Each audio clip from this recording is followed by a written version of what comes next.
Os dois ladrões estavam assim nessa situação. Um olhava para o outro, olhava para Jesus, olhava para o outro, olhava para Jesus. Até que de repente um deles olhou para Jesus e disse: Senhor, se tu és o Cristo, salva-te a ti mesmo e a nós também. Tu não és o Cristo? Tu não disse aí que és o Cristo?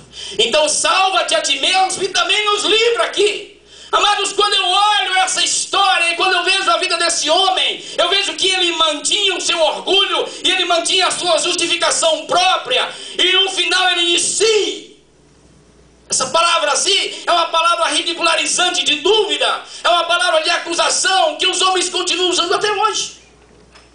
As pessoas continuam usando essa palavra sim até hoje. Na realidade, o que aquele homem estava dizendo? Ele estava dizendo: você não é melhor do que eu, você precisa tanto de ajuda quanto eu, e ainda mais, porque você está no meio, você diz que é filho de Deus, que é o rei de Israel, quero ver se você consegue fazer alguma coisa agora. Aquele homem mantinha o seu orgulho próprio no seu coração. Queridos, vocês já perceberam que enquanto Cristo acreditava nos homens, estes sempre duvidavam dele? Enquanto o Senhor Jesus acreditava nos homens, eles sempre duvidavam dele. Se você ler a história, se você ler os evangelhos, você vai perceber que é assim. Enquanto Jesus acreditava nos homens, eles estavam duvidando dele. O ladrão disse: se tu és o Cristo, salva-te. Os sacerdotes disseram: se tu és o rei, desce. Satanás disse: se tu és o filho de Deus, lança-te.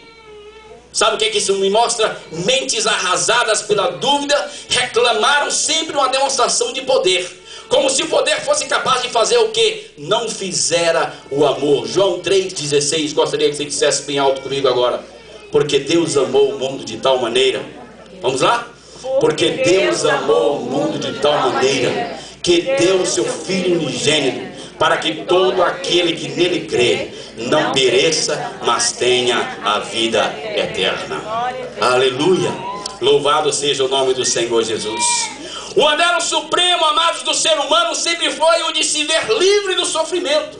Salva-te a ti mesmo e a nós também, pedimos muitas vezes. Nós escaparíamos da crucificação se pudéssemos, mas Jesus sofreu sozinho pelo povo que amava, por aqueles que dele escarneciam, com terrível sim. Não há salvação sem cruz, queridos. Não há vitória sem cruz. Não há evangelho sem cruz. Você quer ir para o céu? Tem que passar pela cruz. O próprio Senhor Jesus disse: quer vir após mim? Tome a sua cruz e siga-me. Não há salvação sem cruz. Jesus nos deu o exemplo maior, padecendo por mim e por você na cruz do Calvário. E amados, o que nós vemos aí é que Jesus não castigou aquela falta de fé daquele homem, daquele ladrão. Não, ele apenas pediu perdão para aqueles que zombavam dele. E essa atitude, amados, acendeu a esperança em um dos ladrões. Um dos ladrões que estavam ali, ele disse: claro, pensou ele, se o perdão é para os que estão matando, se o perdão é para os que estão crucificando, então ele pode também ser para mim. Algum tempo atrás, aquele homem havia visto Jesus amando, havia visto Jesus curando, havia visto Jesus libertando as pessoas.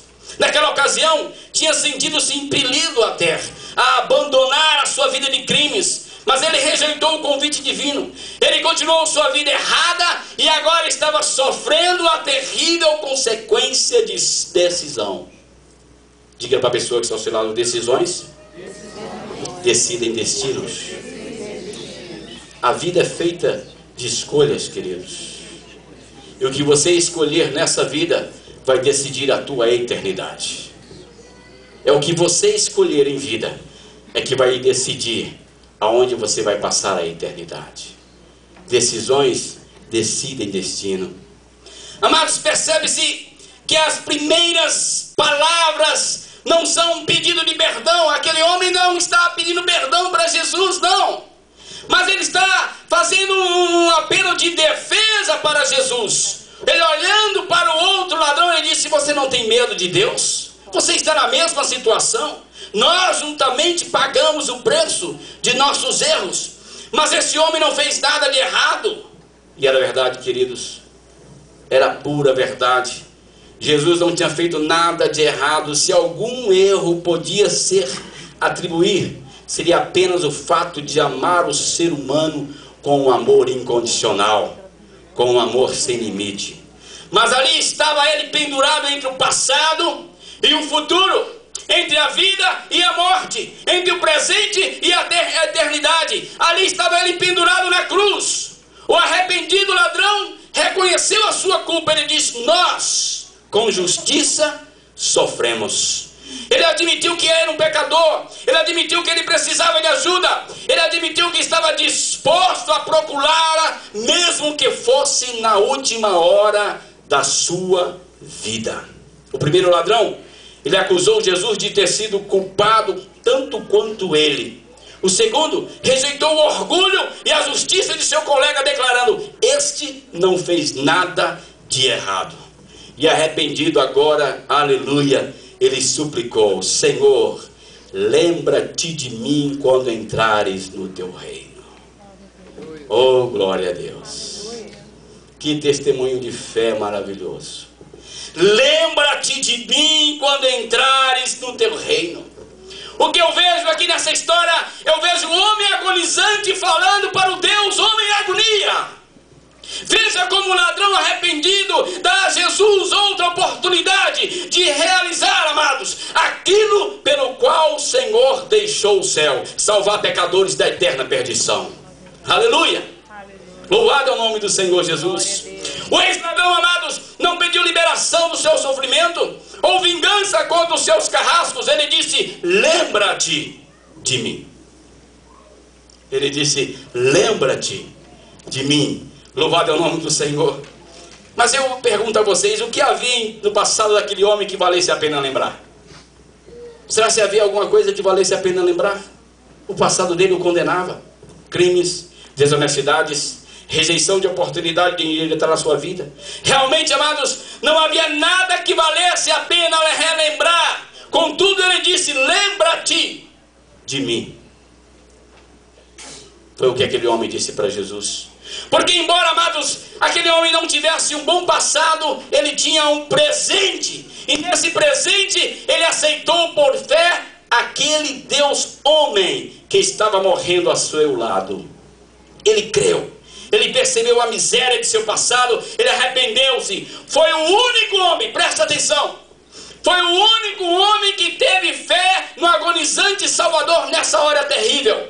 E apesar de estar envolto pelas sombras da morte, ele olhou para Jesus e pensou: Senhor, tu és a minha vida.